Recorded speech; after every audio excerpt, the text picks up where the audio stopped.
We'd like to thank our sponsor, Final Thoughts. Final Thoughts would like to give our listeners a 10% discount on their premium package. Wouldn't you like the peace of mind of hearing from your loved ones just one last time? Well, at Final Thoughts, they can... Mark spooled the volume down as he waited for the commercial to end and his podcast to pick back up. He glanced out the window and was greeted by another sign for Final Thoughts. The company was barely a year old, and already they were everywhere. He turned the podcast back up, but wasn't really paying attention anymore. The traffic moved sluggishly around him, like an artery clogged with plaque. He just knew that it would make him late for dinner, and then Lisa would be upset. She hated it when he was late for dinner. The words of the host were cut off suddenly, as his phone chirped and displayed Lisa's picture on the screen. Mark sighed. She was probably calling to ask when he'd be home. She wouldn't be happy when he told her he was going to be late. He'd worked late every day this week, and she had probably made a big surprise dinner for Friday. He considered ignoring it, but knew that would just lead to a bigger fight. He caught it on the fifth ring. "Hey, hun," he said, trying to sound chipper. "Hi, sweetie." Her voice put Mark on edge. They'd been married almost 7 years, and he'd learned how to read her reasonably well in the early parts of the relationship.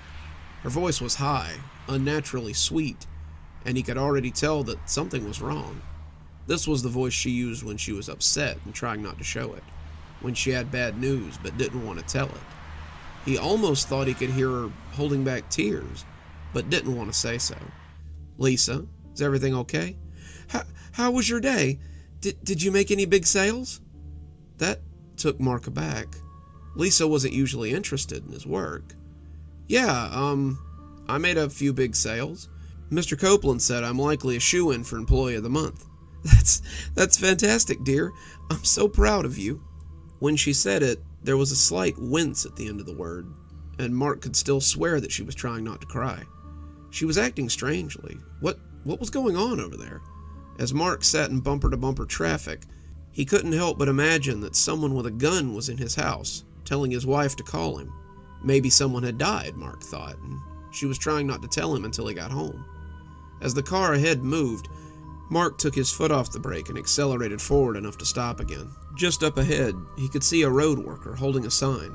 This was the gatekeeper for a stretch of road laden with roadmen and trucks. This was the source of the traffic, and Mark cursed loudly, realizing that this would take the better part of an hour to get through. "What's wrong, sweetie?" Lisa asked, in that same overly chipper voice that verged on breaking. "Oh, it's road work, babe. Looks like I won't be home for dinner for at least an hour." She made a sound, and to Mark it sounded like a sob. "Oh, I'm sorry, hon. I was hoping you were a little closer. I had something I needed to tell you." Her words broke apart as she spoke, and Mark was getting kind of worried about what was going on at home. "Lisa, is something wrong? You sound like you're barely able to stop yourself from crying. What's going on?" "I promise you won't get mad. I don't want the last thing I hear to be the sound of you mad." Her words sent a chill through him. "The last thing you hear? What are you talking about?" She paused for a moment, seeming to choose her words carefully before continuing. "Mark, honey, there was an accident." "An accident? What happened?" A car beeped at him, and Mark jittered forward a little bit. He'd expected to hear that someone had died, that dinner was burnt, maybe that there was a bill that had come in and it was really bad. He had thought maybe there was a home invader or a kidnapping plot. He had thought of 1,000 different things, but her being hurt was never one of them. Lisa rarely left the house. When she did, it was always to her destination and back again. Lisa's parents had been killed in a car accident about 10 years ago, and it had all but made her a shut-in. "I don't want to talk about it. Can't we just make our last conversation a happy one? I don't want you to remember me like this after I'm gone," she said, finally breaking down. Mark could hear her crying on the other end, and the sound was too much. When the car beeped at him this time, he ignored it. Mark had already stripped off his seatbelt and was climbing out of his vehicle. The driver blared his horn and yelled at him, but Mark didn't care. He was running up the sidewalk, phone pushed against his ear as he ran for their apartment. His apartment wasn't far from the office, but he always drove because he didn't want to arrive with his suit smelling of sweat in the street. He had always considered the 30 minutes to an hour it took him to get home as his time. Now we just wanted to get home before his wife breathed her last. "What happened, dear? Just keep talking to me."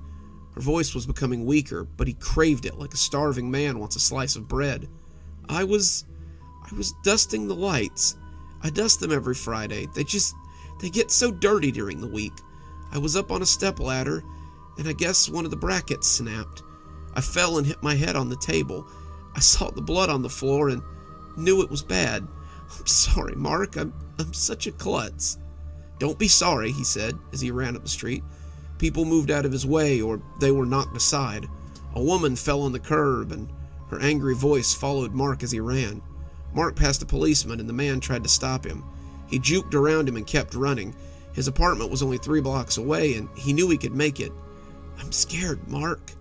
That gave him a burst of speed. Just hold on, I'm almost there," he huffed as he ran across the street, the sound of horns blaring behind him. I feel cold. "Please, stay with me, Lisa," he almost cried, tears dripping down his face onto the phone. He could see their apartment building as it loomed in the distance. The gray facade had never looked better to him, and he knew it was only a block away. He ran flat out, his suit coat billowing behind him, his button-up hanging long around his waist. He looked crazed, but he didn't care. He was going to see her. He was going to save her. He was going to be there for her. "Mark," she gasped. Her voice had become as fragile as glass. "I'm here, honey. There's an ambulance outside the complex, as well as several police cars. What's going on? Has someone called for help? Why didn't you say so? I just wanted to let you know my time's almost up." His breath hitched in. Don't talk like that. We'll have more time. I see paramedics outside. They must be here for you." "No, they've already come and got me, Mark." He stopped as he watched them roll out a gurney with a black bag on it. The bag was zipped up, the contents not moving.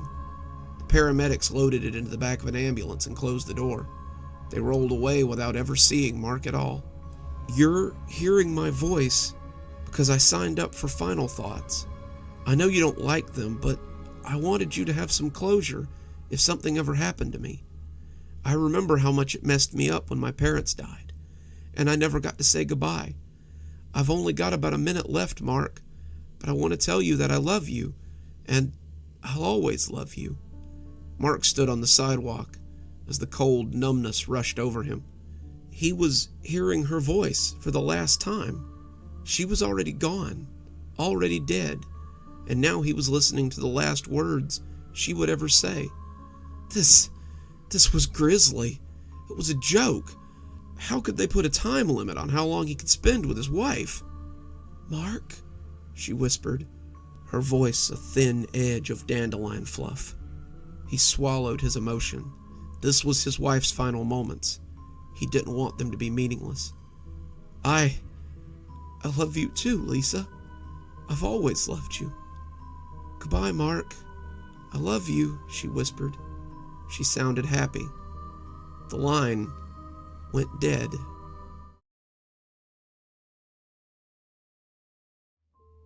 I looked at the sign over the register and scoffed loudly. It hung above the bowl of fortune cookies like a silent guardian, and it had never made any sense to me. Customers are cautioned to take one fortune cookie. Taking more than one cookie may be hazardous to the customer's health and sanity. Management. I'd been coming to Yinshi Guzo for the last 10 years, and that sign had always sort of made me roll my eyes.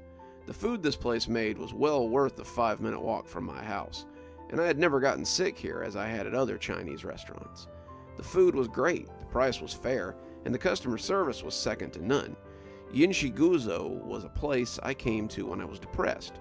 It was the place I came to when I was celebrating, or when I just needed some comfort food at the end of a long day.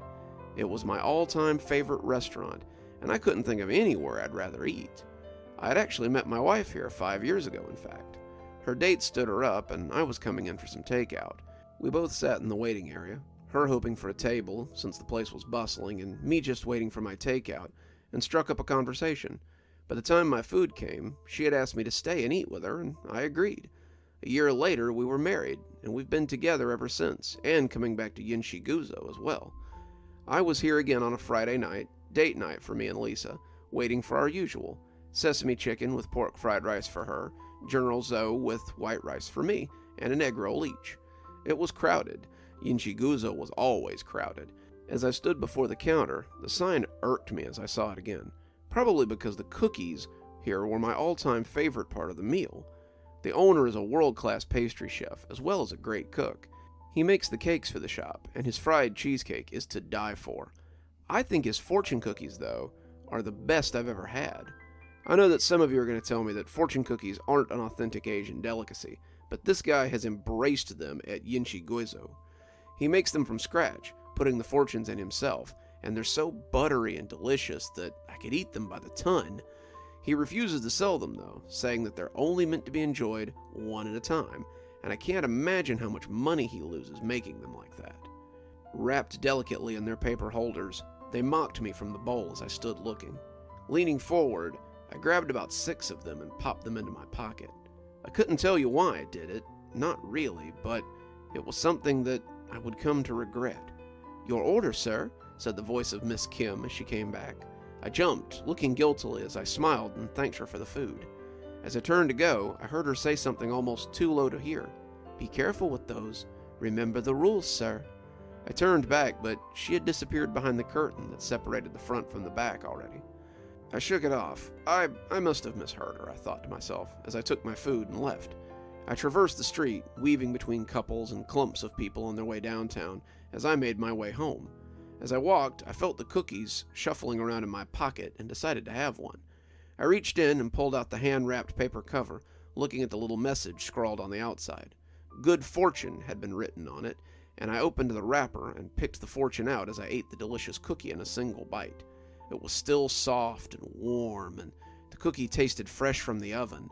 They always seemed to taste like that, and I assumed he made them fresh every day. I looked down at the little paper and thought for a moment that it might have been handwritten, too. Did the owner handwrite his fortunes or something? That level of detail really made these all the more special. I smiled as I read the fortune. Even if it was handwritten, it was still kind of generic for a fortune cookie. Tumultuous times are right around the corner. Aren't they always, I said to myself, putting my key into the lock as I stepped inside. 10 minutes later, I had the wine chilling in the sink, the food transferred to plates, and I'd found the perfect movie on Netflix for us to cuddle up and watch together. I had it all arranged and ready for her. As I switched over to regular TV, the movie primed and ready to play, I looked at my watch and tisked. It was already 8:30. She should have been here by now. She had been working late these past few days, and I was beginning to become worried. I reached into my pocket and pulled out another of the delicious little cookies. I stopped before unwrapping this one, reading the handwritten message on the outside before I opened it. 1 per visit. Don't forget the rules. I felt my brow furrow a little. That was weird. What an odd thing to write on the wrapping of a cookie. I shrugged and pulled it out of its wrapper, pulling the fortune out as I ate the cookie.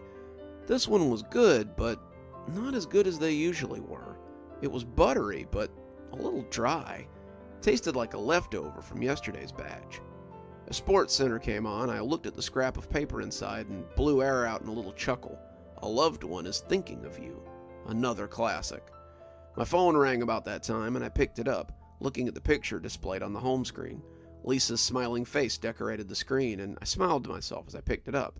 "Hey, honey, you almost here? I got everything ready for date night." Her breathing on the other end was heavy, and it took her a minute to compose herself. "Babe, I need to tell you something. I need you to not interrupt me, okay?" That made me nervous. Lisa sounded panicked, and I didn't like the thought of her driving while she was in that state. I could hear the sound of her engine in the background, and it sounded like she was driving very fast. I looked at the clock and realized it was later than I thought. Traffic could be nuts this time of night, and I wish she would pull over.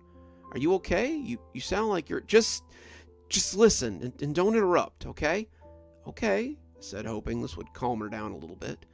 I took out another one of the cookies as she prepared to speak and unwrapped it absent-mindedly, taking the fortune out with a deft hand. I'm pregnant," she said quickly, in a way that made me think she was expecting me to be upset. Quite the contrary. We had been trying to have a baby for years, but couldn't seem to make it stick. We thought we'd finally made it work a few months ago, but she had ended up miscarrying, and it had hit her really hard. She had really fallen into work, staying late and working on her off days, and these date nights had become our only real time to be together. The news that she was having a baby made me ecstatic. I was confused as to why she was so upset. The cookie was dry as I crunched on it. This one was definitely stale. "That's wonderful, dear," I said, through a mouthful of cookie. "I'm so happy you—" "It's not yours," she exclaimed, and the cookie turned to ash in my mouth. I felt it stick in my throat, a dry paste turning to cement, and I hacked it up and spat it on the carpet. It looked a little off as it sat in the congealing mass there, but my mind was not on the cookie. Not mine. How could that be? I've been having an affair for the last 3 months. When we lost Davin, I couldn't get over the depression. Someone at work had been flirting with me for a while, and one night oh God, babe, I don't know what to do." She was crying, and I could already hear it turning jagged and ugly. I wanted to be angry. I tried to be furious, but I couldn't in the face of her sobbing. "Come home. We'll work this out, Lisa. We can—" "Huh?" she huffed out, and I heard a loud pop of static before the line went dead. "Hello? Hello? Lisa, are you there? Hello?" But there was no one. I sat forward, bumping the table and sending the plates I had made spilling onto the ground. I heard the dry snap of the other 2 cookies as they crumbled in my pocket, but I hardly noticed. I tried calling her back, but it went straight to voicemail. I called again and again, becoming more frantic with each phone call until I finally bounced it off the carpet floor in a rage. What the hell was going on? What had happened to Lisa? I felt something papery against my palm, and when I looked up, I saw the fortune was plastered against it. I caught sight of the words, and it quelled my rage with cold fear. "Your joy will quickly become ashes in your mouth." What the hell was that? That wasn't a normal fortune. Fortunes from cookies were almost always benign, or at least neutral. Did the owner write these himself? Who the hell would put a thing like that in a cookie?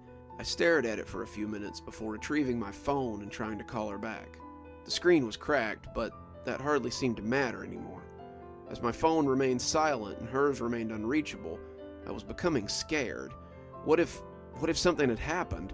The fortune continued to nag at me. So far, each of them had been accurate in their own way. What the heck was going on here? This was too elaborate for a prank, and if it was, it really wasn't amusing. I had started to clean up the food I had spilled when the phone finally began to ring. I grabbed it up and prayed that it would be her face I'd see on the screen. Instead, it was a blocked number. It looked odd through the star pattern of my broken glass, and I sat it down. I could once again feel the broken cookies poking at me from my pocket. I reached in and threw both of them on the table. One of them had come unwrapped, and the fortune stuck to my finger as my hand came free. My curious mind would not allow me to ignore it, though. But now I wished I had. You will receive 2 phone calls. Both will bring you only sorrow. I caught the still ringing phone on the 4th ring. "Hello? Lisa?" I asked hopefully. "Hello. Are you the emergency contact for Miss Lisa Callahan?" I am," I answered, unsure of what it wanted. "This is Officer Winsman. I'm afraid there's been an accident." "Is my wife okay?" I asked, still a little hopeful. The officer was silent for a few seconds. "I'm gonna need you to come down to St. Mark's and identify her remains." The phone slipped out of my hand again, and I could hear the officer saying hello from the carpet. The last cookie sat on the table, ominous in its white paper holder. The edges of the paper were black, whatever was inside having seeped into it.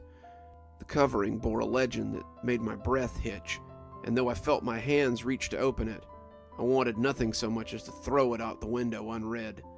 The black letter on the front read, "Those who do not follow the rules are doomed to live with the consequences." My shaking fingers found the white paper just as the phone went silent. I've been lying on the floor of my apartment, smelling the aroma of old Chinese food for the last 3 hours. I don't know what to do. Someone came to knock on my door, but I ignored them. They said they were with the police, but I don't care. Lisa is lost to me, and I fear that may not be the end. I'm almost glad that it may not be the end. The world outside has quieted some as the night stretches on, and I continue to lay on the carpet in the fetal position, using what may be my last few hours to write this message. The black stuff that poured out of that wrapper bits of moldy cookie floating amongst it, was nothing next to the message that oozed onto the surface. "Your end will not be so quick as hers," it said. "So if you read this, and you should see that sign telling you only to take one cookie, remember that the rules are there for a reason, and those who do not obey them may be forced to live with the consequences."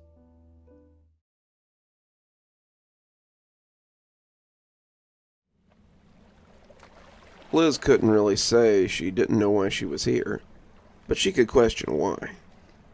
Why a wise and just God would leave her here was beyond her, and if this was his plan, she wasn't sure of his wisdom. She could see him standing in the shadow of the palm trees, eyes red like a dog caught in the flash of a camera. All it did was stare, but she felt as if it wasn't all it intended to do. The trip had been one they'd planned for years, a girls' trip to the Bahamas, just her and her old sorority sisters, on a cruise for 5 sun-soaked days. Liz had been looking forward to it. It'd be nice to get out of the house for a while. Her BA in administration had mostly made a great dust catcher in the last 8 years since her graduation. Between the kids, the house, and her husband, and her call center job that she did to bring in a little spending money, she had little time for anything else. Well, that wasn't entirely true. Liz had contented herself with talking with her old sorority sisters, Janet, Claudia, and Maria, about their lives and what they'd all been up to. Janet wrote for a food blog, she and her husband jet-setting around as he ran his export business, and Liz loved to hear about all the foreign places she found herself in. Claudia was a lawyer, always the brains of the bunch, and Liz often celebrated with her over the computer about her courtroom victories. Maria was a designer in New York, and Liz would be lying if she didn't admit that she grudgingly lived vicariously through her bestie. Maria lived like one of the girls on Sex and the City, with a constant diet of different men, different gigs, and different problems that seemed to fix themselves before they got out of hand. Liz's life, in contrast, was pretty mundane. Her friends gushed appreciatively over the pictures of her kids, none of them having any, but it was clear that their admiration was mostly lip service. They were out living spectacular lives, while Liz was stuck in the gilded cage with her eggs. She was comfortable. Harold was a good man who took care of the bills and gave her whatever she wanted. She loved her kids dearly, but watching her friends as they went about their lives made her feel like hers was going nowhere. As she sat beside the fire, alone and watching the red-eyed creature, she now wished that she had stayed in her comfortable rut. When she had told Harold about the trip, his only real concern had been who would watch the kids. Harold was a dutiful husband, but he reminded her of an old song her mother had liked. She couldn't remember the name, but her mother had played it on cassette as she cleaned the house. Harold reminded her of a line from the song, one her mother always sang in tones of deepest disgust, a line that embodied Harold as much as it embodied her own father. "I'll raise the children while you go have a beer. Where is my John Wayne? Where is his shining gun? Where's my lonely ranger? Where have all the cowboys gone?" It was a good line. It had encompassed her life so well. Harold was not the owner of an export business. He wasn't a model or a defense attorney who might be moved to sleep with her after a trial. Harold was an assistant manager in a company that made oil drilling equipment. He was nice enough. He was stable. But his interest in her had clearly waned. It had happened sometime after their second child. She saw his eyes began to wonder, and if he wasn't already having an affair, that his impending midlife crisis would surely drive him into one. She had assured him that her sister would watch the kids while he was at work, but that he might have to miss his after-work bar trips this week. "I'm sure she'll watch them on Saturday, though, so you can meet your associates at the links for your golf game." In retrospect, she thought he might have been a little too glad to hear how her sister, 19 and home from college, would be coming to sit with the kids. But that might just be in her head. The news that he could still golf on the weekends had softened his mood a bit. He even slipped her a few extra hundreds so she could fly to Orlando instead of driving. The idea that she might be stuck in traffic and miss her cruise was comforting now. But as she thought about the reunion with her friends, it brought a smile to her cracked lips. They had all met at the airport. First Liz and Maria, with Janet and Claudia flying in an hour later. The four had gone to dinner, drinking and talking about what they'd been doing, and finally boarded the boat at nightfall. They'd had a grand send-off with fireworks and champagne, and the four of them had talked excitedly about what they would do once they arrived in the Bahamas. "Hope your husbands gave you a day pass, ladies," Maria joked with Janet and Liz, "'cause you never know who you might meet on this trip." As Liz stared at the man-shaped thing, its unblinking eyes focused on her like twin beams. She wasn't sure that this was the someone that Maria had meant. It had all been smooth sailing until the second night. The four of them had drank at the bar, dined in the main hall, watched a few of the floor shows, and gone to bed thoroughly pleased. Maria had come in a little later, after leaving with a fella from the bar, and Liz wondered if she might pick up a fling of her own. She had turned red at the thought. Did she dare do such a thing? She didn't think she could, but who knew what a trip might bring? The second day had been spent around the pool. Liz was a little more self-conscious than the other three. She'd never quite gotten her figure back after her second child, but that didn't stop the eyes from finding her. They soaked up the sun, pretending to ignore the ogling eyes of those who looked, and Liz felt desired in a way that she hadn't since college. Harold did his duty at least once a week, but she'd come to suspect that that was out of habit. The men who looked at her and her friends seemed willing to do far more than their duty, and the thought made her smile as she watched them from behind her sunglasses. They had dressed in their best that night, their reservations at the captain's table being semi-formal, and Liz thought she might find herself in someone else's bed besides her own later.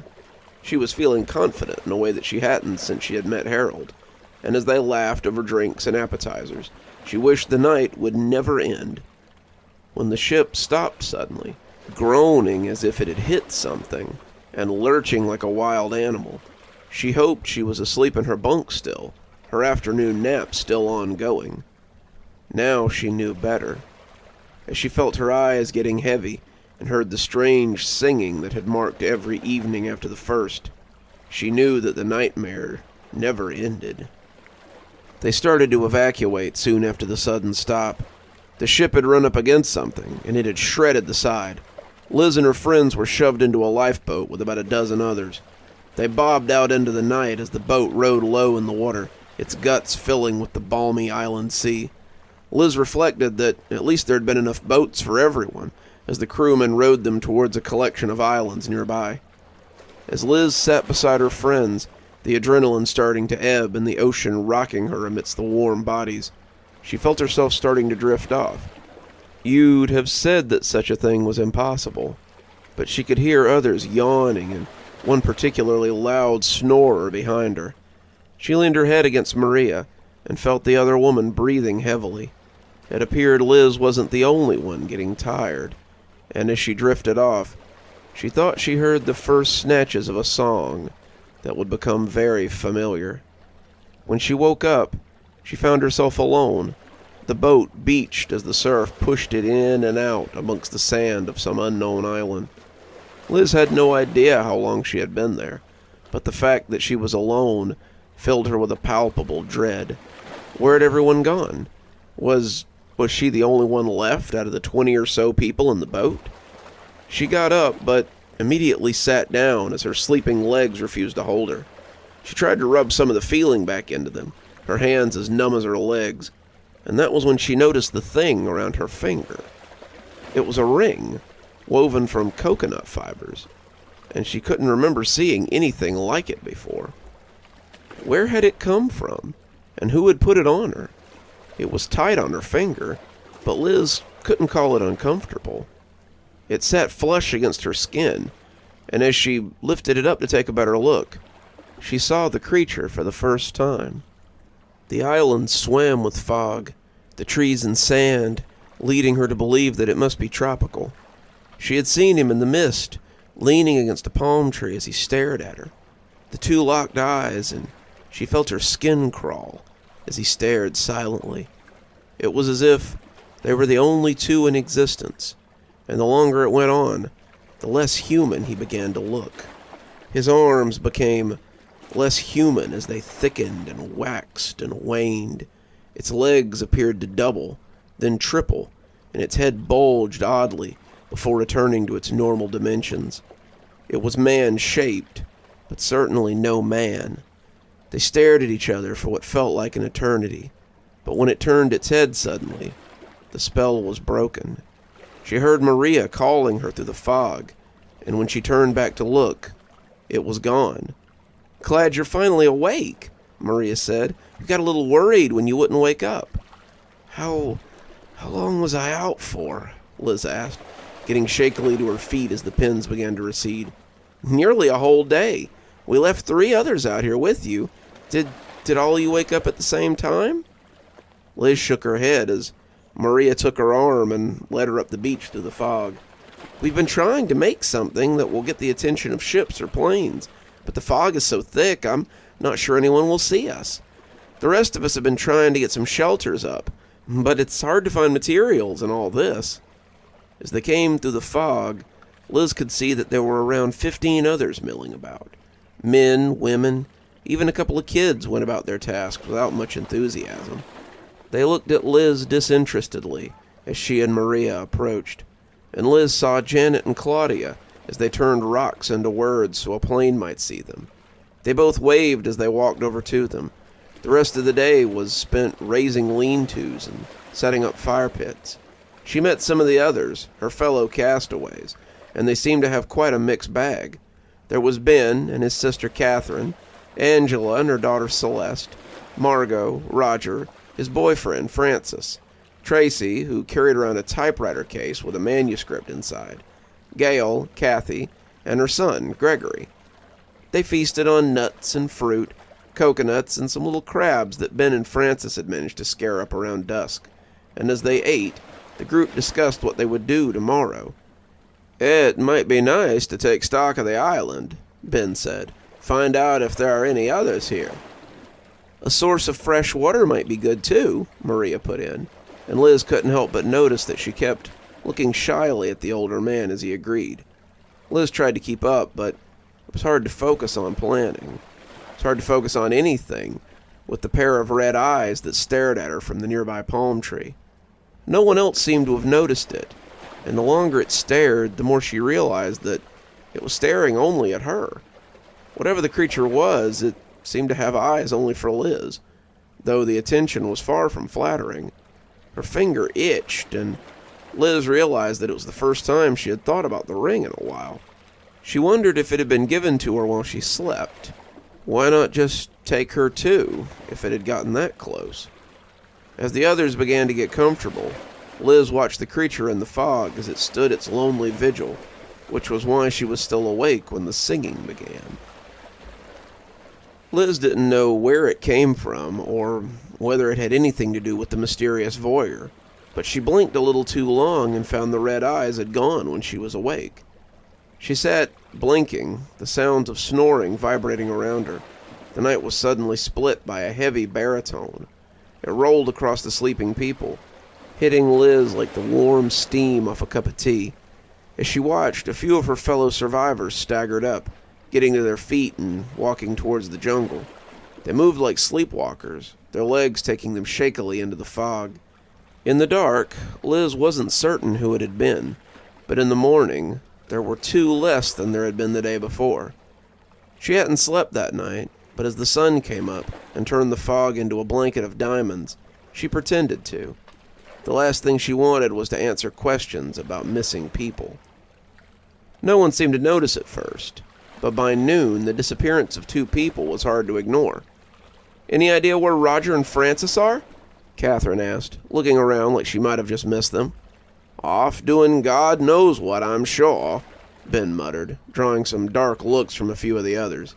He had made his displeasure at the pair of them pretty clear to everyone but them, and didn't seem to care about their disappearance too much.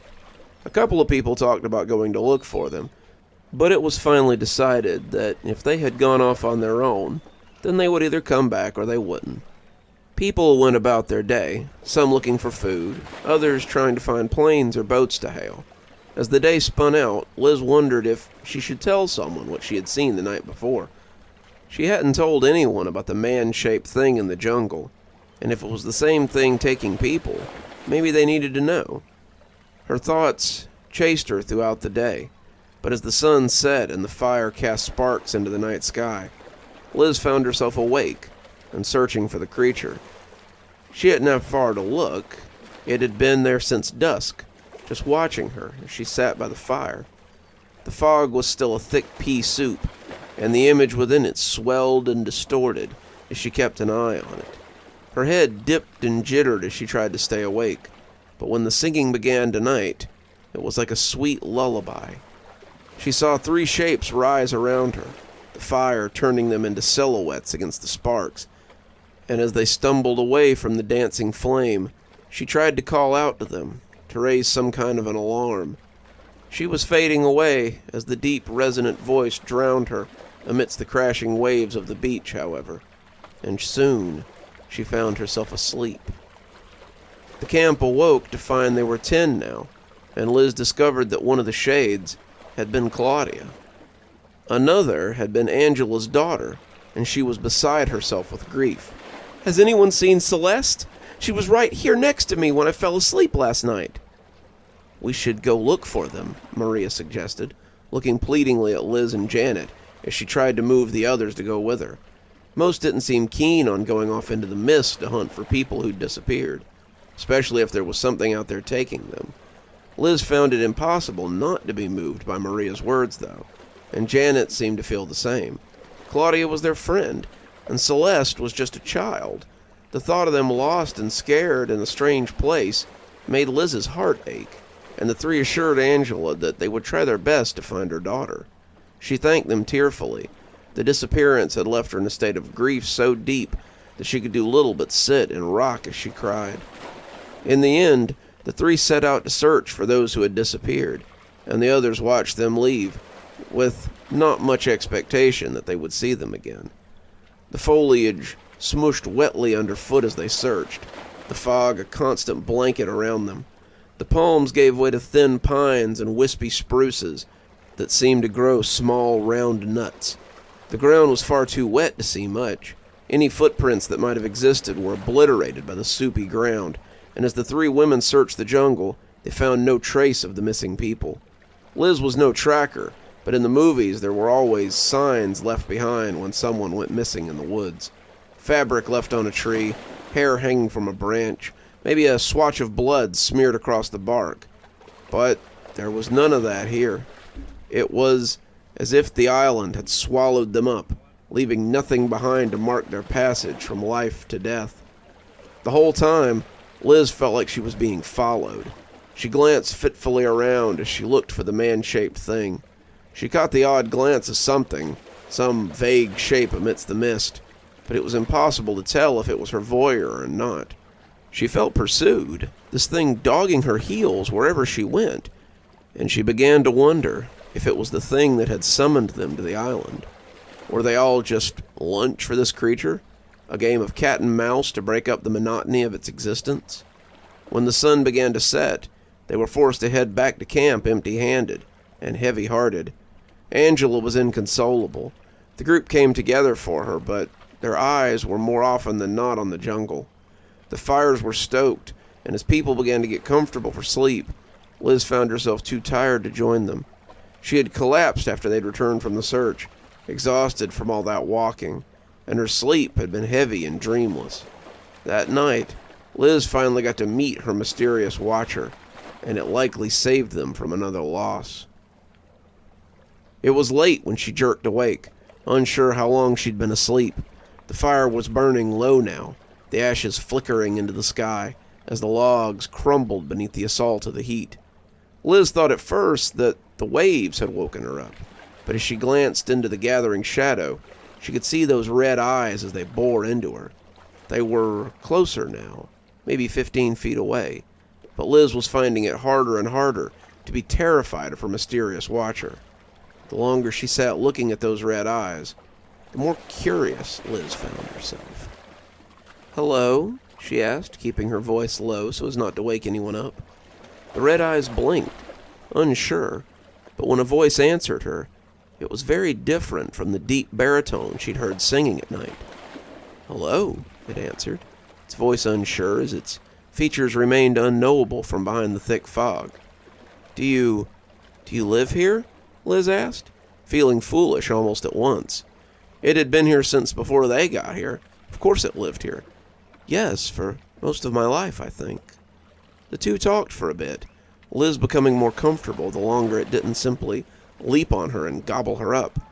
It confirmed her suspicions that the island wasn't boundless and that her group of survivors were the only people here. She asked about the fog, and it told her that it just always was here, but that it kept everything nice and cool, so it wasn't unwelcome. It would have amazed her how quickly she fell into a normal conversation with this creature if she hadn't been so absolutely exhausted. As it stood, it seemed like the most natural thing to have happened in a while. "Are you the one singing at night?" she asked after it finished telling her about the caves near the edge of the island. It was beginning to lighten on the horizon, and Liz realized that it might leave before she got some of her burning questions answered. The eyes had been crinkling a little as it spoke, clearly enjoying their talk, but as she asked about the song, they took a different downturn. Was it mistrust, or was he ashamed of the answer?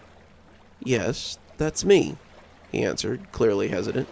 Are you the one—" "Liz?" someone said sleepily, and Liz turned to see Maria sitting up groggily. Who are you talking to?" Liz turned back to introduce Maria to the thing she'd been so comfortably chatting with, but it was gone. "No one. Must have been talking in my sleep," Liz answered. There were no new missing people in the morning, but it did little to help the tension. Ben had started talking about making spears or something to defend themselves, but most of the others were more concerned with surviving. Even so, the foragers took homemade spears he had made when they went to look for food. His sister Catherine tried to talk to him, telling him that he was making everyone anxious, but he loudly told her that everyone should be worried about whatever was taking people in the night. Angela looked like a ghost as she sat looking at the waves, and people seemed content to give her space. She was mourning the loss of her daughter, and it was unclear whether her tears were swelling the ocean or the ocean was rushing forward to give her its salt. Liz found herself thinking about the odd creature as she went about her day.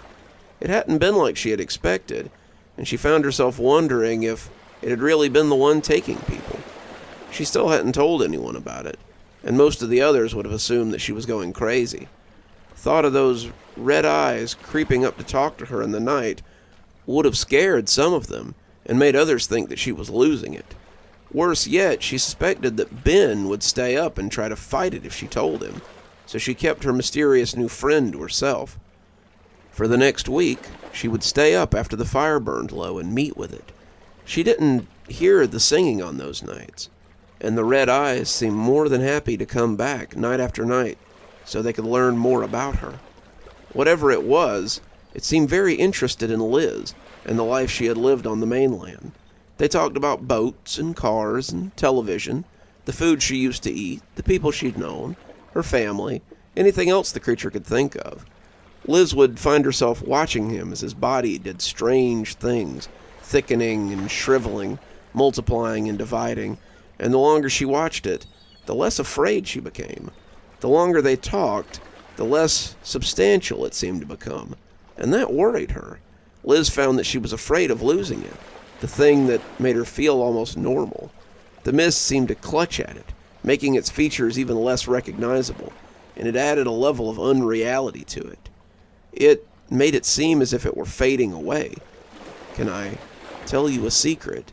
it said suddenly, leaning in close one night and causing Liz to blink as the fog pattered against her face. "Sure," she said, glad for a break in conversation. Liz had been worried that she might run out of things to talk about, and then it would go away. She'd forgotten to be afraid of it, and was glad for the company and the attention this thing showed her after everyone else had gone to sleep. She missed her family and her children most of all, but having it here to talk to made it a little easier, a little more tolerable. "When you first noticed me, I had come to watch you." "Me?" Liz asked, surprised. Why me? I noticed you when your boat came. You were just sitting there, sleeping, and I couldn't take my eyes off you. That's why I gave you the ring. Liz had been struggling with the conflicting nature of being both uncomfortable at the idea of this thing watching her and strangely flattered by its attention. When was the last time anyone had paid that sort of attention to her? Certainly not at home. Certainly not since she left college and started her descent into wedded bliss. She jumped a little when he mentioned the ring, having almost forgotten about it until right then. Sometimes she would go all day without thinking about it, and then it would suddenly catch on something, or the scratchy fibers would peel at her skin like steel wool, and she would remember that it was there. "You gave me the ring?" she asked, watching its head wobble oddly. I did, and though it sounded like it wanted to say more, it was unsure how to proceed. I don't know what to say, Liz said, knowing exactly what she wanted to say, but unsure if she could ask. The two sat in silence for a few minutes, just listening to the waves break on the beach as they stared at each other. "Why don't you ever sing anymore?" Liz asked suddenly, causing the eyes to back up a little bit. They backed further away, getting closer to the tree line, but still unable to look away from Liz. Why don't you sing anymore?" she asked again, and this time it sounded like an accusation. He was almost 30 feet away, but Liz still heard him when he whispered the secret he'd longed to keep hidden. "Because I don't want to hurt you, but I'm so hungry." As the sun came up, dispelling some of the fog, Liz was left with nothing but her confusion of mismatched feelings. Whatever he was, he managed to hold out for another 3 days. Liz didn't see him again until the third night, and that was when she heard the singing. Liz had thrown herself into any task she could find, trying to take her mind off of him. She wasn't exactly sure when he had gone from it to a him, but the transition made her wary. She'd been working to leave the island, wanting to return to the life she'd known, but now her tasks seemed so pointless. Maria had started lighting fires along the coast in an attempt to get the attention of a passing ship. Janet wanted to make a map of the island, something they could use to explore deeper for supplies. Ben wanted to find better shelter in case the weather changed. Gail wanted to try to find out if they could see the shipwreck at some point on the island, so they could get their bearings. Tracy just wanted to sit and work on her manuscript, and the others seemed content to just exist here until it was all over. It all seemed very trivial to Liz. Despite this, she threw herself into anything that came her way, whether it was scouring the island for resources, looking for somewhere to move the group, or just feeding fuel to the multiple signal fires. All the while, she could feel the eyes of her admirer as they followed her. She never saw him lurking in the mist, but she could sense his presence. He kept his distance, watching her from afar, and Liz was worried that she had offended him. She had suspected that he was the one luring people away, but she hadn't really understood the implication until he'd spelled them out for her.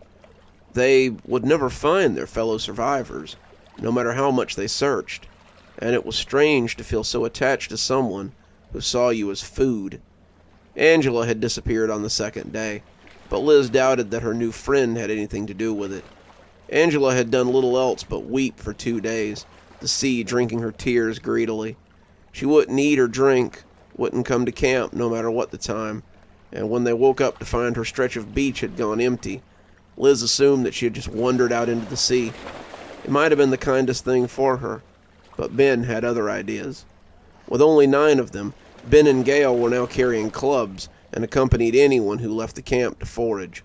They had appointed themselves as de facto guardians of the camp, and Ben seemed to have decided that he was their leader. He and Catherine argued often, but his patience for her seemed to be running thin. Kathy and Gregory had taken to sleeping close to Liz and her friends, and Kathy kept a protective arm around her son at all times. Tracy slept with her arms around her typewriter case, holding it like someone might a stuffed animal, but even she had moved closer to the group for protection. When Catherine came to join them on the third night, they all slept in a shallow pile, like rabbits in a warren. Ben and Gail sat around the fire, blinking owlishly as they kept watch. But to Liz, it began to feel more like a prison camp than a group of survivors. Liz woke up on the third night to the sound of singing. She found herself looking for those piercing red eyes amongst the fog, and found his shadowy body not too far away. Dark forms imposed themselves across her vision, and she watched them lumber into the trees before realizing what had actually woken her. It was only Ben by the fire now, Gail having left to go with her mysterious admirer, but now only Tracy's battered typewriter case was left to mark that she had existed at all.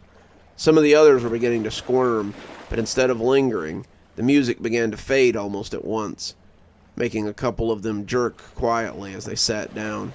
One of them had been Janet, all three of the women sleeping close enough to each other for some semblance of protection, and as Liz settled back in, she found herself feeling torn about the absence of her mysterious new friend.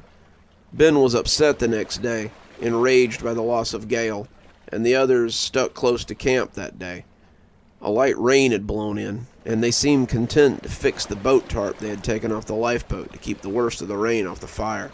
They huddled underneath it, shivering as the storm pattered around them. Ben stayed up late, his sleep utterly forgotten, but Liz's visitor didn't come back that night. She supposed he was full after eating so well the night before, but Liz still found her own sleep difficult. She was exhausted, unsure how much longer she could do this, and as she drifted off, she wondered who would be missing in the morning. When Janet's hand slid out of hers, Liz sat up in time to watch her walk out into the rain. The singing was getting farther away already, and when she looked at Ben, she found that he was snoring in the sand after tumbling off the log he'd been sitting on. Liz went after her friend before she could think better of it, and the rain was cold on her face as she moved out into the darkness. It didn't seem to affect Janet at all, and as Liz pulled at her to get her attention, it was like pulling on a stone. She strained at her, looping her legs around her as she tried to trip her up, but Janet's eyes were set as she made her way into the woods. Janet pulled her into the jungle, the two still struggling, and Liz could see those red eyes burning into the depths of her from the woods. "Stop it!" she yelled, tears mingling with the rain and sliding down her face. "Don't take her! She's my friend!" There was silence in the jungle, broken only by the falling of the rain as it hit the thick fronds of the trees. It was almost too loud for her to hear when he spoke, but it was just loud enough to reach her as he slipped into the wet blackness of the surrounding jungle. "Sorry, it's my nature," said the scorpion to the frog. She was left to ponder that as the rain soaked her to the bone, leaving her confused and apprehensive. Maria wrapped Liz in a hug when she came back, the camp awake and holding torches. They had spears too, even Gregory, and Ben pressed one into Liz's hand as Maria let her go. His eyes mistrusted her, but were resolved. He was clearly suspicious of her, but with only 6 of them remaining, he was forced to put his misgivings aside. "We're going after it," he said. And as her eyes grew wide, Ben smiled knowingly. "That's right. I've seen it too. I saw it tonight as you tried to drag your friend back, and I've seen it lurking around the camp more than once. I'm still not sure it's the thing that's taken people, but at this point, I don't much care. We're gonna find it, and we're gonna kill it before it kills us." Liz wanted to deny him, wanted to scream at him, wanted to stab the spear into him and make him shut up, but instead, she fell in with Maria and let him lead her into the semi-darkness. She felt claustrophobic as they made their way into the jungle. Ben had no clue where he was going, but as the sun rose over the horizon, he kept them moving as their torches burned low and their clothes clung to them. They had set out with bellies full of fire, determined to find this thing. They crisscrossed the island, the sun dispelling the shadows as they moved, but they never seemed to find anything that would make a good hiding spot for anything bigger than a bird or a badger. The longer they searched, the more frantic Ben seemed to become. "Where are you?" he kept whispering, looking around frantically as he stalked the groves. "It has to be here somewhere." His need to find the creature seemed insatiable, but by noon, Ben was forced to admit that he had no idea what he was doing. The group was tired and hungry, their legs hurting and the fire in them now quenched by the mist as they turned back towards the campsite. Ben seemed completely demoralized. Catherine finally put a hand on his shoulder, reminding him that they were exhausted and needed to eat. and he was finally forced to turn around and head back to camp. They had covered the whole island, beach to beach, and found no sign of Janet or anyone else. As they trudged back, Ben wasn't the only one looking downtrodden. They all knew that come morning, they would likely be 5 instead of 6. Liz sat by the fire now, remembering the last few days with sobering clarity. Ben had been taken next. He had tried to stay up and keep watch, wanting to catch this thing so he could keep them safe from it. But in the end, he had succumbed and fallen asleep. They had all been so tired after trudging through the jungle, but when they woke up, he was already gone. Kathy was next, and Gregory's cries had brought the rest of them around the next morning. By then, the 4 of them had been frantic. No one wanted to be next, but it seemed inevitable. They were all tired, their meals growing smaller as their numbers dwindled, and they were utterly trapped by the island they now found themselves on. They couldn't fight him. They couldn't escape him. They were nothing but cattle, just waiting for the slaughter. Catherine went next, but by then, Liz already thought she knew what she had to do. When he returned the following night, she was waiting for him. He seemed confused when he found her awake, Maria and Gregory snoring around her, and when she put a finger to her lips, his nod made her stomach churn. "What will you do when they're all gone?" she asked, watching the fire dance between them as the mist made it hiss. He didn't answer her, his red eyes boring into her as he hunkered and watched.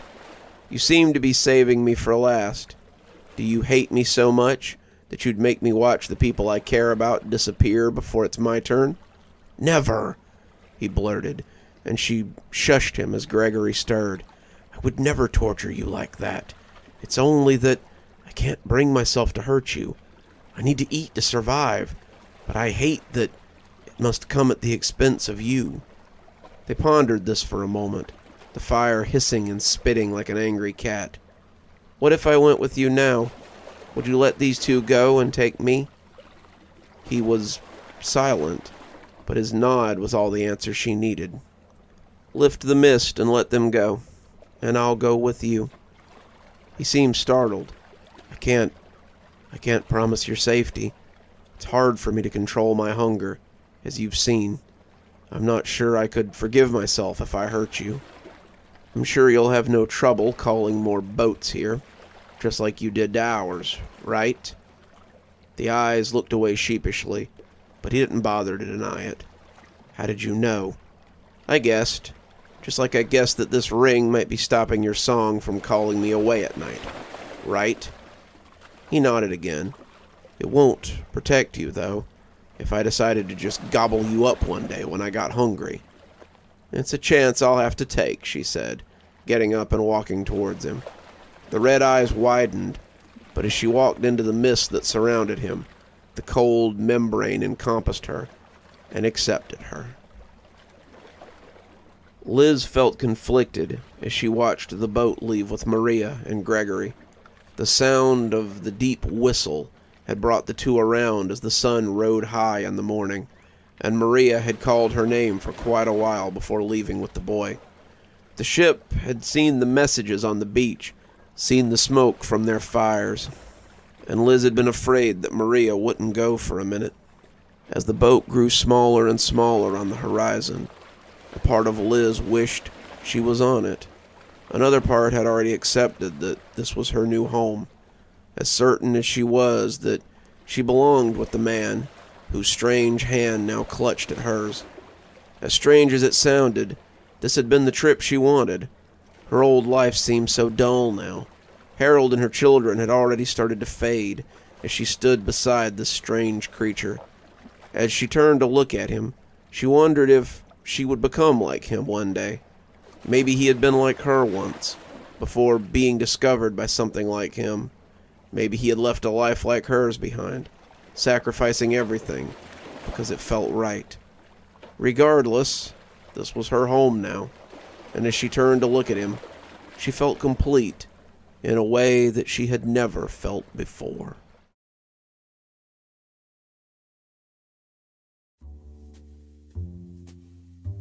Mr. Fuller.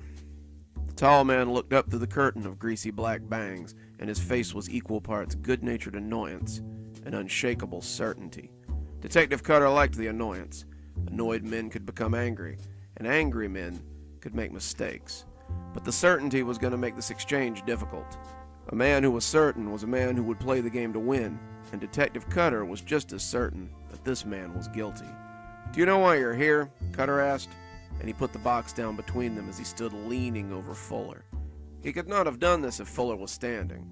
Of course, if Fuller had been any further into 6 feet, he would have been playing basketball somewhere instead of writing crime novels.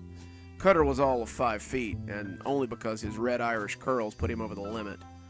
He stood over Fuller now, though, not glowering, but not smiling, from a position of power that Fuller's certain and almost bright smile did not seem to understand. The game was over in the 9th inning, Holmes, and now it was all over but the crying. Fuller looked up at him like a professor looking at a bright pupil who's just broken the cardinal rule and asked a foolish question.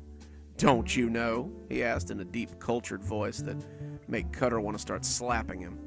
"I assumed that you must have after 2 officers came to my office to collect me." "Collect you?" Cutter snorted. "Mr. Fuller, you were arrested, Mirandized, and placed in an interrogation room. I'd say that's about as far from collected as it gets." "Come on, Officer Cutter. We both know that if you could charge me with anything, we wouldn't be here having this little chat right now." Cutter grabbed the chair next to him and spun it so he could lean against the back as he sat. It was a distinctly juvenile posture, but he accepted it as he settled in for the long match. He was tired, bone-weary from chasing this guy's shadow for the last 3 weeks, and he'd be damned if he'd let him slip away now.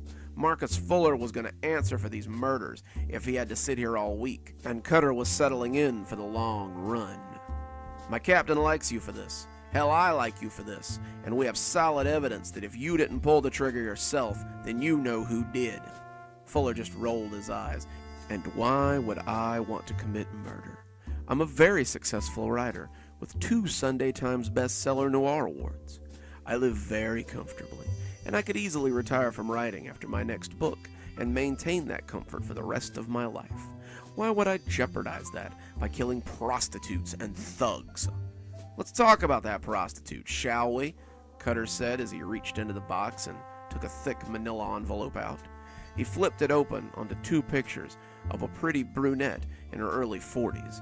The top photo showed her inviting guests into a newly opened Royal Casino, while the bottom was her being booked a few years before for solicitation. Her expression was the same in both photos, devil-may-care attitude with a side order of iron poise. Marjorie Dyer, the proprietor of Dyer Needs, was found murdered in her suite at the Seawind Resort.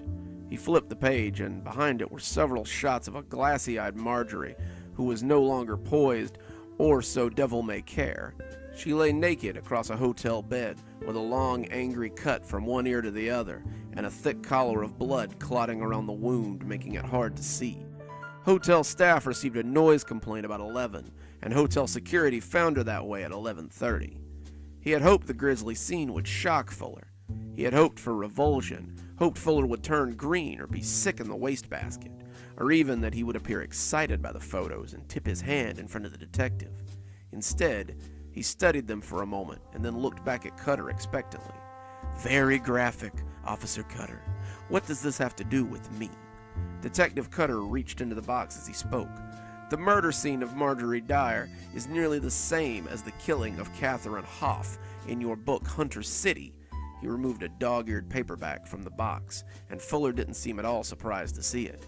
"If you'll indulge me, Mr. Fuller," and before Fuller could protest, Cutter had opened the book to the paragraph in question.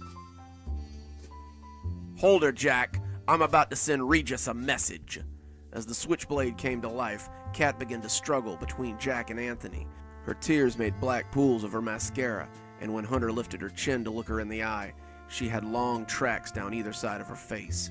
He waggled the blade in front of her, and she cringed away as the steel glinted in her eyes. "Please, Glenn, please don't do this. We can make a deal. I'll work for you instead of Regis, but please don't hurt me." And she dissolved into shuddering sobs again.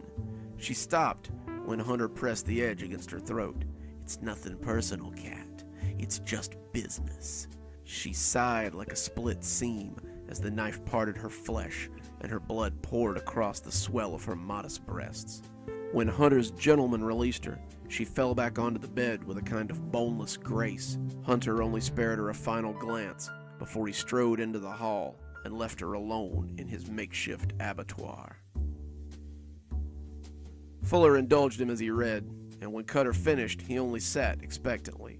"What do you make of that, Mr. Fuller?" Cutter asked, when it seemed Fuller would not break the silence. "Seems like a fan of my work decided to reenact some of his favorite scenes. As I told you the first time you came snooping around my office, I was at a charity event that night. A dozen people will corroborate that I was present until well past midnight. So unless I'm under arrest for writing a compelling crime drama, are you familiar with the murder of Gerald and Jamal Smith, Mr. Fuller?" Cutter cut him off mid-sentence. Men like Fuller hated to be cut off, and he felt confident that the act would unnerve him. It didn't. "I'm afraid I'm not," Fuller said, crossing his arms and appraising Detective Cutter with light disapproval. They were hired muscle for Selectman Kane, a local crime boss in the area, all three of whom also bear a striking resemblance to Boyle, Barker, and Regis Angel from Hunter Street. Fuller rolled his eyes and sighed deeply in his throat. "Do tell." Both Gerald and Jamal were visiting a tavern below Kane's office when their drinks were spiked with rohypnol. Both were large men, Mr. Fuller, and both had a lot of experience with guns, as did Boyle and Barker. Boyle and Barker, as you recall, were drugged by Glenn Hunter before he assailed the home of Regis Angel. Both sets were shot on the stairs as they tried to return to their boss. Their nerves dulled, they were easy prey for both Glenn Hunter and our current mystery killer. Then, of course, there's the nature of Selectman Kane's death. "Let me guess," said Fuller. "Drowned in the bath?" Cutter flipped through the file and settled it back on the table. "Close. Drowned in the sink." The photos were of a man in his late 50s, lying face up in a utility sink. His shoulders had been forced down into the wide basin, and his face was a spiderweb of cuts and scratches where the faucet had battered him. One of his eyes bulged grotesquely, as the other stared glassily at the photographer. Fuller looked at this with no more interest than he had the others, and when he looked up, his eyes questioned Cutter on what he hoped to accomplish. He didn't catch Selectman Kane in the bath. He was forced to improvise by drowning him in a utility sink. Kane fought, but forensics says his attacker finally broke his back and forced him down into the utility sink to properly drown him. That's not from one of my books, Officer Cutter, as well you know. No, but Hunter did drown Regis in a bathtub after killing his bodyguards in a stairwell. I got the passage somewhere here. He removed his copy of Hunter Street from the box as well. He turned to the back and saw Fuller wince as he bent the pages back to read the highlighted paragraph. That's more of a reaction than he had given to the entire photo album, Cutter thought, as his eyes found the spot. Hunter watched as Wagner's eyes went wide as he pushed through the bathroom door. Wagner reached for the gun in his jacket, but the little silenced pistol in Hunter's hand woofed softly. He felt the angry burn as the acoustics of the bathroom turned the Rise of the Valkyries into a cover for the loud, wet slap of the body as it hit the floor. Hunter entered the small door between the bathroom and the washroom unnoticed. As he pushed the large form of Regis Angel under the water, he was rewarded with total surprise. The old man was still quite strong, and had it not been for the surprise of the attack and the slippery bathtub in which he was lounging, Hunter thought that he would have been in for a real fight. As he drowned him, he bent over him so he could watch the life leave his eyes.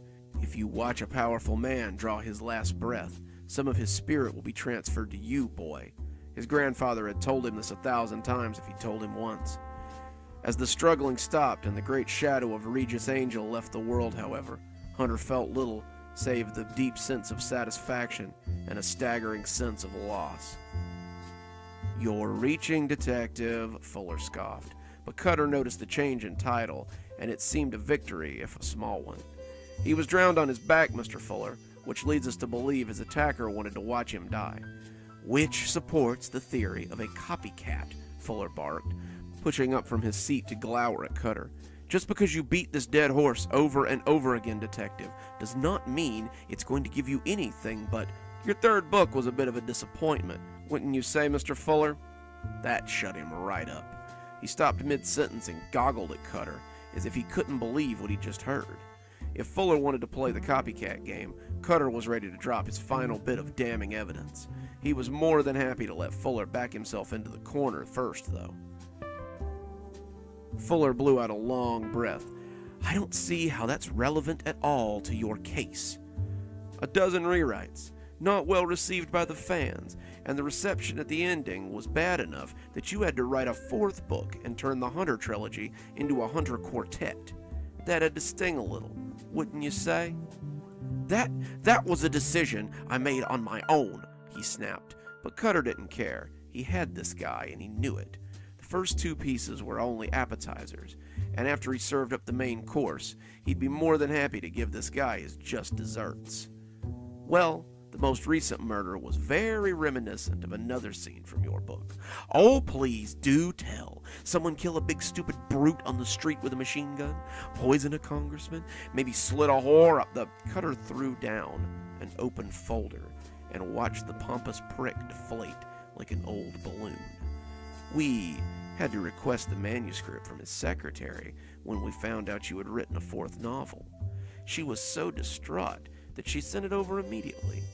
This, Mr. Fuller, is the reason you're here. Fuller looked far more unsettled by these photos than anything else that day. This can't be. I just talked to Dan last week. Danforth Wild was murdered in his apartment last week, 3 days after you threatened him over social media for stealing the premise of Hunter State for his noir series. You said you would make him regret every word he published, didn't you? I guess maybe he regrets it now, doesn't he? Fuller sat, looking at the pages for several seconds, before closing his eyes and sighing. He was eviscerated, just like the congressman in Hunter's stand. My agent was the only one who had a copy of the manuscript, so of course, you think... He closed the folder and glared at Cutter. Hook me to a lie detector, detective. Call my assistant and ask her where I was when Dan was killed. I have no receipts for travel, I have taken no leave from work, and you will find no way I could have done these things. Now, unless you're prepared to hold me under suspicion, I demand that you release me. Cutter stared at him for nearly a minute before shaking his head with a deep sigh. He had hoped he could grill the answers out of Fuller, but the guy was too slick for that. His captain was going to rake him over the coals for this one, and Cutter could already hear the sounds of pens signing his leave of absence. Go then, he said, waving his hand at the door, and Fuller left with a little slam as the door shut behind him. 3 weeks. 3 weeks of suspension from duty. Cutter drained the whiskey from his glass and slid it back towards Mike. He had had his first drink right here at the Fighting Cock, and he suspected it would be where he took his last. You shake enough trees like he had, and you were bound to have something fall on you eventually. Guys like Fuller, though, they made him ache for a drink. The door jingled, and Cutter didn't even look up as someone plopped down next to him. They thought I might find you here, said a familiar, cultured voice. I need your help. Cutter blew a chuckle into his shot as he knocked it back. You dance around justice, get me suspended for 3 weeks, and expect me to... He flinched a little when he looked at him. Fuller had a long, jagged cut across his face, and his left eye looked like a few more punches would have broken the socket. He caught Mike's eye, and the barman seemed to be trying to decide whether to call the police or let Cutter handle this. In the end, he offered him a rag from behind the bar and slouched off out of earshot. Fuller sat down next to him, and his eyes darted towards the door like a trapped animal. I need you to protect me. The man who's been murdering these people has been staying with me for several months now. He's also responsible for the 4th Hunter book, and until tonight, I thought his killings were something benign, a way to clean up the streets, if you will. When I confronted him about Dan, though, he just went crazy and tried to kill me in my apartment. Slow down, said Cutter, as he took a pad from his pocket. Let me get some information first. He wobbled a little on his stool as the alcohol settled over him like a cloud. The shots were beginning to catch up with him, but he wanted to be sure he got everything verbatim. If he could bring this information to his captain, then maybe they'd rescind his suspension. Let's start with a name. Who tried to kill you? Fuller took a deep breath before saying the last name Cutter would have ever expected. Glenn Hunter.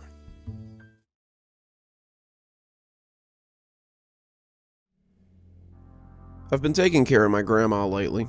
She's been doing pretty bad, and she needs someone to help her almost 24/7. She's got kind of a bone disease or something. It's basically turning her bones into Swiss cheese. And I've had to carry her to the bathroom and room to room for the past couple of weeks. This might seem kind of tiresome to some people, but I'm glad to do it. My grandma and I have always been close. She basically raised me since my mother was never at home.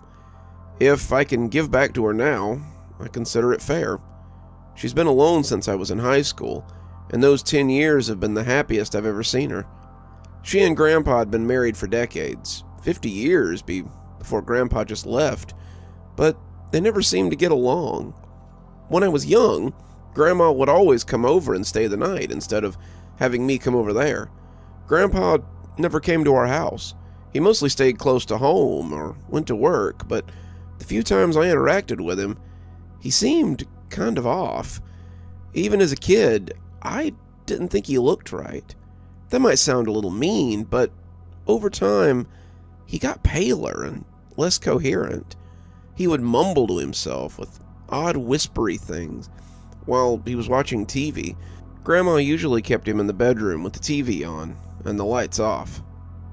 He disappeared suddenly when I was in the 9th grade, and it had been almost as much of a relief to me as for Grandma. So last week, when I slid her into bed and told her I was going grocery shopping the next day, so, she better get some sleep, she shook her head and looked away. "I doubt I will. I think this might be my last night in this bed." "Why, you eye in my bed? I'll swap you, but yours is a lot more comfortable than the one I'm in." "No, son," she cut me off, her voice thready and weak. "I think tonight might be the night I pass on." My eyes got a little big. "Do I need to call Miss Sam? If you think you're going to pass, then I should get the nurse out here, too." "I don't want them out here. You've been good to me, boy. I just want you here with me at the end. Besides, I need to tell you something. I need to confess my sins before I take them to heaven with me." "I mean, I can call Pastor Ferris over if you need to talk to someone about matters spiritual." "No, not Bobby Harris either. I want to confess to you. It's family business, and once I confess it to you, it'll be your burden to carry after I'm gone." I hesitated, thinking that I might not want this secret as I looked at Grandma's face. I had seen that face smile more than anything else, but the look she had now reminded me of something else I'd seen when I was young. It was something I hadn't noticed until I looked back through the lens of time, but Grandma had always seemed a little nervous whenever she stayed at our house. I caught her more than once checking the doors and windows, looking through the living room curtains as if expecting to see someone there. It always made me think that she was scared of someone. It was a look that always made me think a stranger was trying to get in so they could take me away. The truth, it seemed, was darker than that, though. I took a seat on the bed, willing to listen as little as I wanted to. "I'm here, Grandma. If you need to tell me something, then I'll listen." She nodded, looking out the window in her bedroom like someone might be there. "Your granddad didn't disappear," she said, wetting her lips with her wrinkled tongue. "I killed him." That was a shock, and my face must have said as much. She smiled, without much mirth. "Didn't think your old grandma was capable of something like that, huh?" "No, it's just surprising. You guys lived together for decades. I'm not sure why you would choose 10 years ago to..." It wasn't the first time," she said, her voice as thin as a spider web. "I killed your grandpa for the first time in 1973. 10 years ago was just the last time I had to kill him." I was confused, and I said as much, but Grandma only nodded. "Your grandpa Your real grandpa died in 1972, but he didn't stay dead." She laid it all out, something that took us nearly into the next day, but she never stopped looking out the window as she spoke. I realize now she was looking for Grandpa. "When the call came, I was pregnant with your mother. Your grandpa had avoided the draft by attending college and had managed to avoid it again with a waiver from the government. He was an engineer working on bridges and sewer systems in D.C., and I was looking forward to having him home for a few weeks. He had promised to come home before the baby was born, and he was excited to meet his daughter. We had wanted children for years, and when we talked, you could hear the tears on the verge of coming out whenever he talked about our future. The phone call that day, however, seemed to be the end of that dream. They said he'd been killed in a car accident, and that it had been very quick. He had been driving to a job site when someone had run a red light and slammed into the driver's side door. They said he died instantly, hadn't suffered a bit, and I suppose that should have been a mercy. They wanted to bury him in the Capitol, but I was adamant that he be buried here. I wanted his daughter to see him, to know her father, but I couldn't have known how much she would know of him. A week later, before his body was even home, I heard someone in the kitchen late one night." Grandma's voice got low, the husk making my skin crawl as she stared through the little window into the past. "I must have looked aside as I came out with the baseball bat, but he never saw me coming. It was a man in military fatigues, eating a sandwich and sitting at my table like he owned the place. He hadn't bothered to turn on any of the lights, and the closer I got, the more I saw. He'd left a duffel bag on the floor beside him, and there was a glass of milk sweating on the table beside his plate. His fingers slipped into the white bread, and the lettuce and tomato looked wet against the roast beef poking out. I didn't challenge him. I didn't think he even knew I was there. When I hit him in the side of the head, he went down like a sack of potatoes. I killed him in that one hit. Hit him just right, I guess, but when I went to see who it was, I felt like I might have a heart attack. It was your granddad. He was laid out on the floor, bleeding from the ears, his blood staining his fatigues. I looked up the pins he had been wearing years after the fact and realized he'd been a corporal in the army. His paperwork said he was back on leave for the birth of his child. He was on 2 weeks of leave before he went back to Vietnam. I was confused. My husband had never been in the army, and as I sat there trying to figure out what to do, I decided to just bury him in the backyard. My husband was dead, and calling up the police to let them know that this man had broken in so he could eat a sandwich would only muddy the waters. So I buried him in the backyard. No easy feat for a woman 7 months pregnant.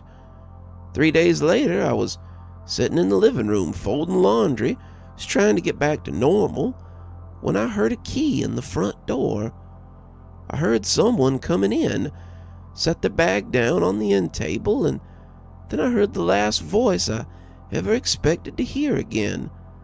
"Sorry I'm late, dear. There was something in the office I had to set up for tomorrow before coming home."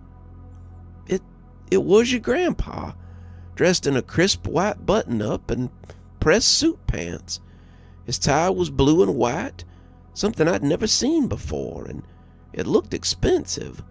I'd never seen any of his clothes, and I was the one that did all the laundry.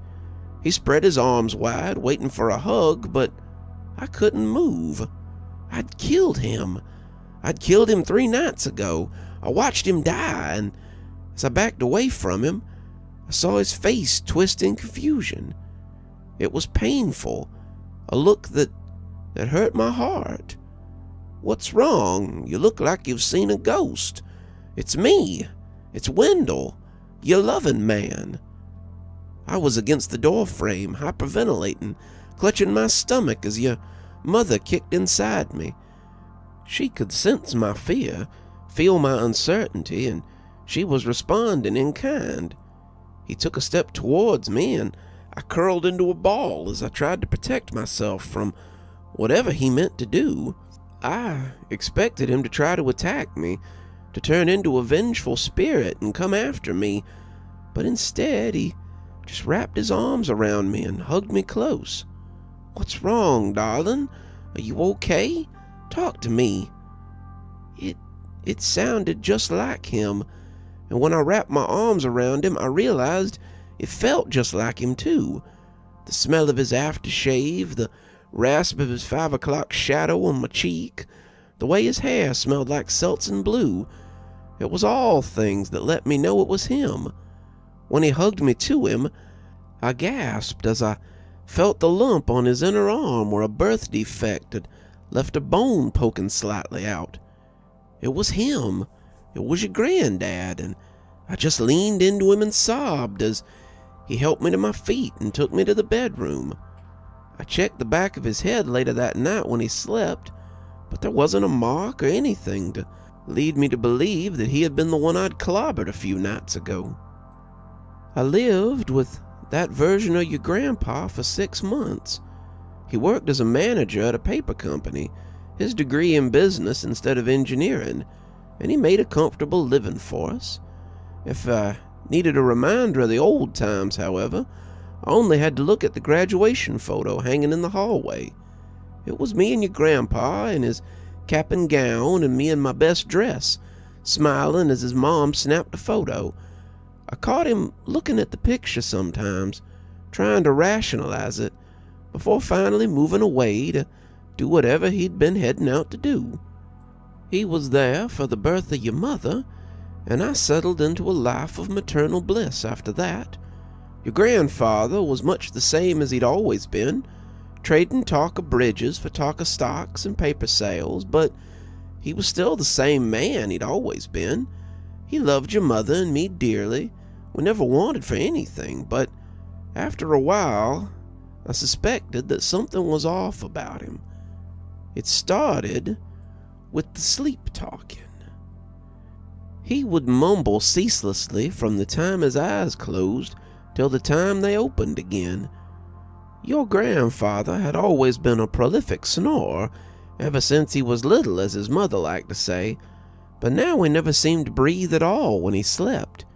He would mumble on and on about sewers and the war and stocks and paper and raising dogs and breeding horses and a million other things.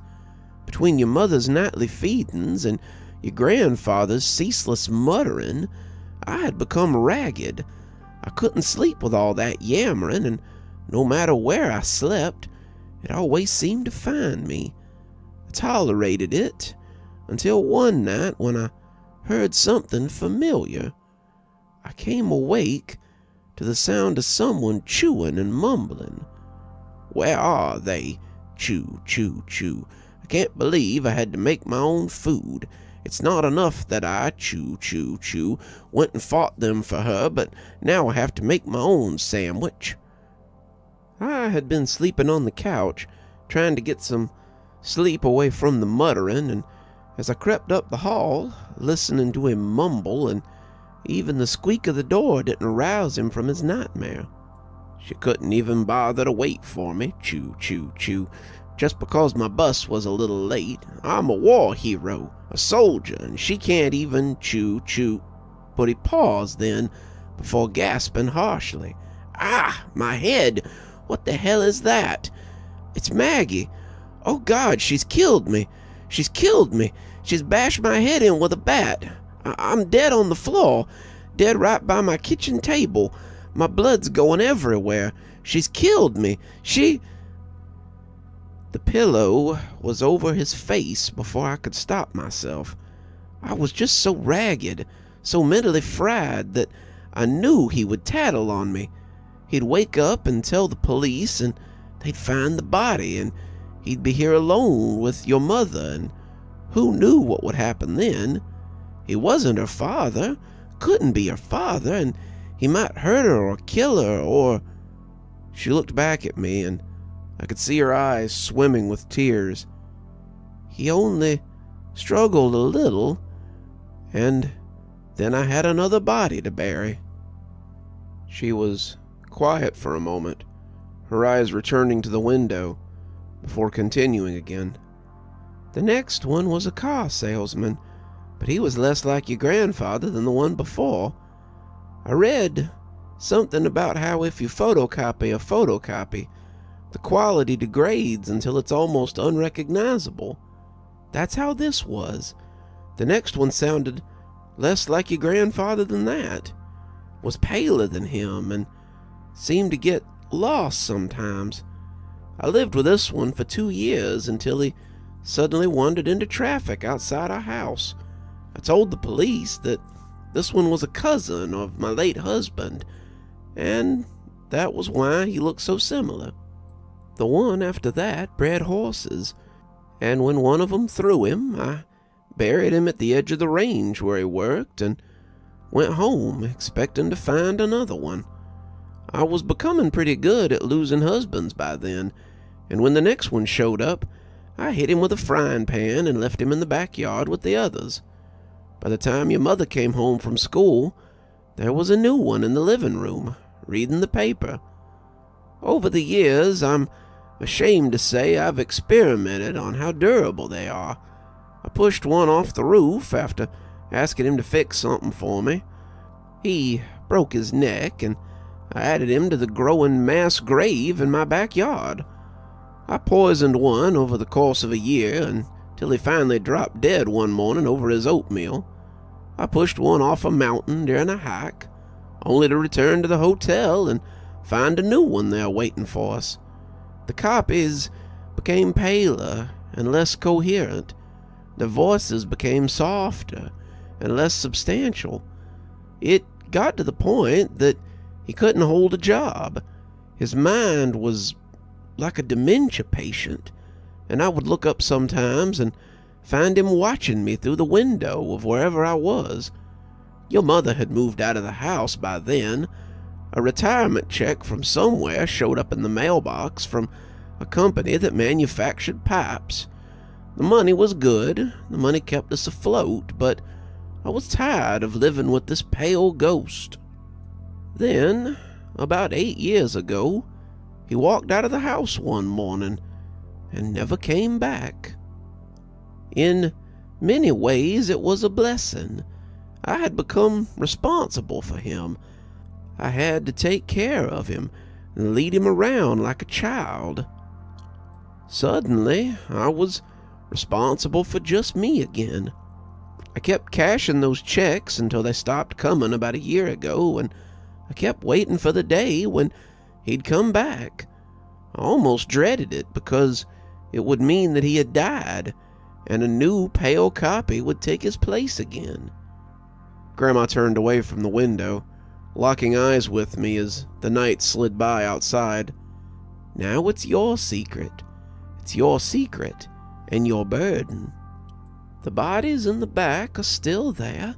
I checked periodically, and though they decompose, the bones remain. I don't know if this version of your grandfather will ever come back, but you will have to watch for him now. I've left everything here for you. The house, the accounts, everything. It's yours now, and I pray it brings you joy. She lay back then, and I could almost watch the life slipping out of her. By midnight, she was dead, and when I turned to get the phone, I saw what she had been waiting for. Gramps was paler than I remembered him, but he looked exactly the same otherwise. He waved at me as he stood there before backing away and leaving the way he had come. I went to the backyard and looked, but there was no one there, and no clue that anyone had been there in the first place. We buried Grandma in a plot next to Grandpa's original body. She lay peacefully there beside her husband. The caretaker tells me that someone comes to see her, though. leaving a single wildflower behind before moving on. I don't think he'll come back, but who's to say what the future might bring?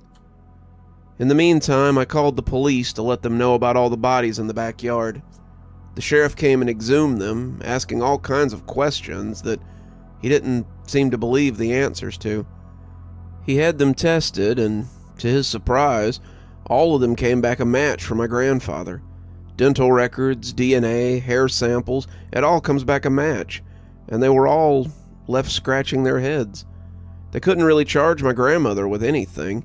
You can't put a dead person in prison after all, and they were left with a mystery for the ages. Either way, it's nice to have the bodies gone, and it was good that Grandma got to die at peace.